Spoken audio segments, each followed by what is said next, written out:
شرک اتنا عام ہے، جب تک بیسک لیول کی تطہیر نہیں ہوگی آگے چل نہیں سکتے. اسی کے لیے تو ہم کوشش کر رہے ہیں سرکار.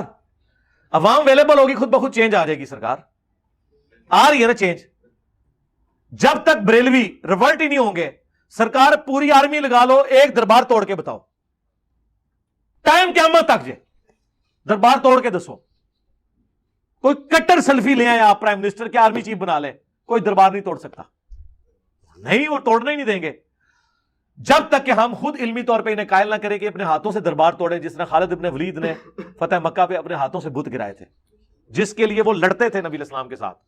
یہ ہے تبدیلی. سر ہم نے کی ہے نا، یہ تبدیلی کر رہے ہیں، اللہ کا شکر ہے. جب تک لوگ، یعنی میں آپ کو اپنی بات بتاؤں، میں جب تک بریلوی تھا میں نے کبھی زندگی میں کسی دیوبندی اور اہل حدیث کے پیچھے نماز نہیں پڑھی. شیعہ کو تو چھوڑ دیں، وہ تو ہم کسی کھاتے میں نہیں مانتے تھے. جب ریولٹ ہوئے ہیں اب سب کے پیچھے پڑتے ہیں. یہ پازیٹیونیس ہے نا، یہ تبدیلی ہے نا، اللہ کا شکر ہے الحمدللہ. تو یہ خلافت کا ہی نظام ہے نا. خلافت امام مہدی نے بریلوی ہونا ہے دیوبندی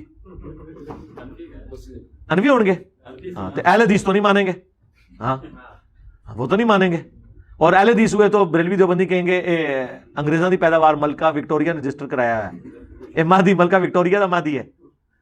تو اس سے پہلے انشاءاللہ فرقہ واریت ختم ہو چکی ہوگی. جو بخاری مسلم میں آیا کہ وہ پتھر بھی کہے گا ایھا المسلم، یا مسلم میرے پیچھے یہودی ہے میدان جنگ میں، اسے قتل کر دے. یا بریلوی یا دیوبندی یا اہل حدیث یا حنفی شافعی مالکی یا شیعہ